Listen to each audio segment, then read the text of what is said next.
Have you ever driven down a long, dark highway late at night, feeling like you're the only person for miles? For truck drivers, that's just another day at the office. But for Jake Healy, one night on Arizona's I-17 would change his life forever. This isn't just a ghost story. It's a warning about who or what you might meet on the road. Jake was a seasoned trucker, used to the solitude of the open road. The hum of his engine and the crackle of the CB radio were his only companions. He was hauling a heavy load southbound on I-17, a stretch of asphalt cutting through the vast empty desert. The moon was a pale sliver in the sky, offering little light. It was the kind of night where your mind can play tricks on you. Suddenly, his radio crackled to life with a frantic voice. It was another trucker, his words tumbling out in a panic. Did anyone else see that? A bicycle, riding by itself on the shoulder. Jake chuckled, shaking his head. Probably just some kids messing around, he radioed back, trying to calm the other driver. But the man was insistent. No, man, there was no one on it.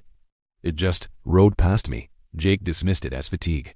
He'd seen strange things too after too many hours behind the wheel, but a seed of unease was planted. He kept driving, the miles ticking by. As he approached mile marker 217, a strange feeling washed over him. The air grew cold and the hair on his arms stood on end. He saw a small figure standing on the side of the road, bathed in the glow of his headlights. It looked like a young girl, maybe 10 years old, with long dark hair. Her thumb was stuck out, hitchhiking. Jake's heart sank. What was a child doing out here in the middle of nowhere at this hour? His company had a strict no-riders policy, but his conscience wouldn't let him just leave her there. He slowed his massive truck, pulling over to the shoulder. He rolled down his window. "Hey there, little one. Are you lost? Where are your parents?" The girl just stared at him. She didn't say a word. As he got a closer look, a chill ran down his spine. Her eyes, they were just empty black sockets. Pure, bottomless darkness. Her face was pale and gaunt, her dress tattered and stained with what looked like dirt, or something worse. This wasn't a lost child. This was something else entirely. Before Jake could react, she lunged toward his truck. It happened so fast, a blur of motion. She slammed her hand against his windshield with incredible force. A loud crack echoed through the cab. Jake flinched back, his heart pounding in his chest. The girl vanished as quickly as she had appeared, melting back into the desert darkness. Shaking, Jake stared at the windshield. There, perfectly imprinted on the glass, was a small, dusty handprint. And stuck to the glass, right in the center of the palm print, was something that made his stomach turn. A severed finger. A small, delicate pinky finger. He slammed on the gas, his tires screeching as he peeled away from mile marker 217. He had to get out of there. He grabbed his radio, his voice trembling. "Someone, anyone, please answer. I just saw. I don't know what I saw at mile marker 217. A weary, old voice came back over the airwaves. "Son, you met Mary. Don't ever stop for her." Jake, desperate for answers, asked who Mary was. The old trucker sighed. Happened about 30 years ago. A little girl named Mary. Her family's car broke down. A truck, a northbound truck. Didn't see her when she ran into the road. Killed her instantly. Right there at mile 217. The old-timer continued, his voice grave. They say she's still out there, trying to get a ride home. She wants to go northbound. If you stop, she won't let you go. She thinks your truck is the one that hit her, and she wants you to take her home. The radio went silent, leaving Jake alone with the terrifying knowledge of what he had just encountered. And that severed finger was still on his windshield, a gruesome reminder.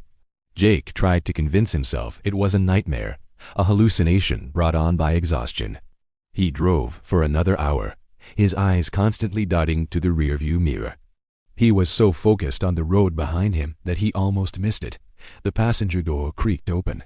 He slammed on the brakes, the truck groaning in protest. He turned, his blood running cold. Sitting in the passenger seat, right next to him, was Mary. Her black, empty eyes were fixed on him. Her mouth opened in a silent scream, revealing rows of jagged, broken teeth. The smell of decay and damp earth filled the cab. "Take me home," she rasped, her voice like grinding stones. It was a command, not a request. Jake felt a force he couldn't fight. His hands, acting on their own, gripped the steering wheel. His foot pressed down on the accelerator. The truck began to turn, making a wide, illegal U-turn across the median, heading back the way he came, northbound. He was no longer in control of his own body. He was a prisoner in his own truck, a chauffeur for the dead. Mary sat beside him, a silent, terrifying passenger. He could feel her cold presence beside him, a constant weight in the cab. He knew what the old trucker said was true. She wouldn't let him go. She would make him drive forever, an endless journey to a home she could never reach. Desperation clawed at him. He couldn't let this happen. He had a family, a life. He wouldn't spend eternity as a ghost's taxi driver. He looked at the speedometer. He was going 80, then 90 miles per hour. The truck rattled and shook, but he couldn't stop it. An idea, a crazy, terrifying idea, formed in his mind. It was his only way out. Up ahead, he saw the concrete glint of a bridge barrier. It was a choice between a certain horrifying eternity with Mary or a chance, however slim, at survival. He closed his eyes. Using the last ounce of his own free will, he yanked the steering wheel hard to the right. The sound was deafening. A symphony of tearing metal, shattering glass, and the monstrous groan of the truck as it collided with the barrier. Jake was thrown against the dashboard, and then everything went black. He woke up in a hospital bed. Every bone in his body ached. He was told he was lucky to be alive. The first responders who found him in the wreckage of his truck said it was a miracle. They also said something else that chilled him to the core. They found him alone. The passenger seat was empty. There was no sign of anyone else in the cab.